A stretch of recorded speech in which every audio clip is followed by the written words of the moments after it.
देखिए, मैं आपको बताना चाहूंगा कि लगभग 80% जो अरावली का भूभाग है वो राजस्थान का है। और आप देखेंगे कि जिस तरीके से 20 नवंबर को जो एक जजमेंट जो आया है और उसमें जो 100 मीटर से कम की जो पहाड़ियां हैं उनको अरावली में कंसिडर नहीं की गई है।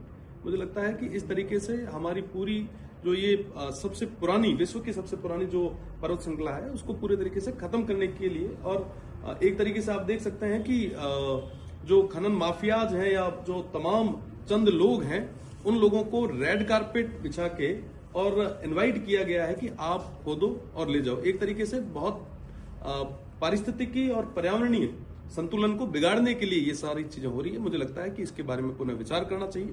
आज अगर ये अरावली पर्वतमाला नहीं होती तो लगभग पूरा राजस्थान जो है वो मरुस्थलीय हो जाता। आज के समय में हर एक तमाम जितने भी पर्यावरणीय संतुलन है उनमें बहुत बड़ी भूमिका जो है वो अरावली पर्वतमाला की है। आज जो भी साथी जो इसके लिए लड़ रहे हैं हम पूरे तरीके से उनके साथ में हैं और निश्चित रूप से सरकार को पैरवी करनी चाहिए और ये जो जजमेंट है इसके बारे में पुनर्विचार की जरूरत है। देखिए, सरकार की जिम्मेदारी होती है कि वो जनता की बात को मजबूती के साथ में कोर्ट के सामने रखें और अपना पक्ष और जनता का पक्ष मजबूती से रखने का जो काम है वो सरकार का है। आज के समय में जहां रायसेना हिल पे जहां राष्ट्रपति भवन और संसद जो बने हैं वो भी इसी अरावली पर्वतमाला पे बने हैं। अगर इस तरीके से सब चीजें खोद के कर दिया तो राजस्थान खत्म हो जाएगा और ये पूरा सिस्टम पहले से आप देख रहे होंगे कि दिल्ली के क्या हाल है।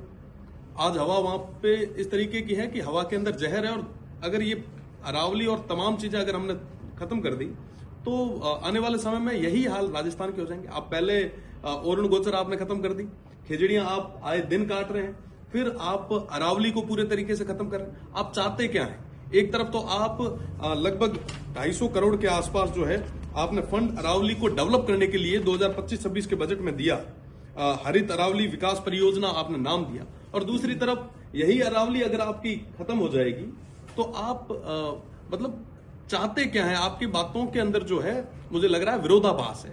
इन चीजों पे काम करने की बहुत ज्यादा जरूरत है। आप देखेंगे कि मानसून पूरे तरीके से खत्म ही हो जाएगा। आप आज के समय में अगर आप भूजल का संरक्षण की अगर मैं बात करूं या इकोसिस्टम की बात करूं, अगर 100 मीटर से कम की पहाड़ियां अगर काउंट करें तो लगभग 12,000 से भी ज्यादा जो पहाड़ियां हैं वो 100 मीटर से कम में आती है। और इस तरीके से लगभग 80 से 90% तक अरावली जो है वो पूरे तरीके से खत्म हो जाएगी और इसका जो बड़ा इफेक्ट जो है वो पर्यावरणीय संतुलन और इकोसिस्टम पे रहेगा, बिल्कुल पूरे तरीके से बढ़ेगा।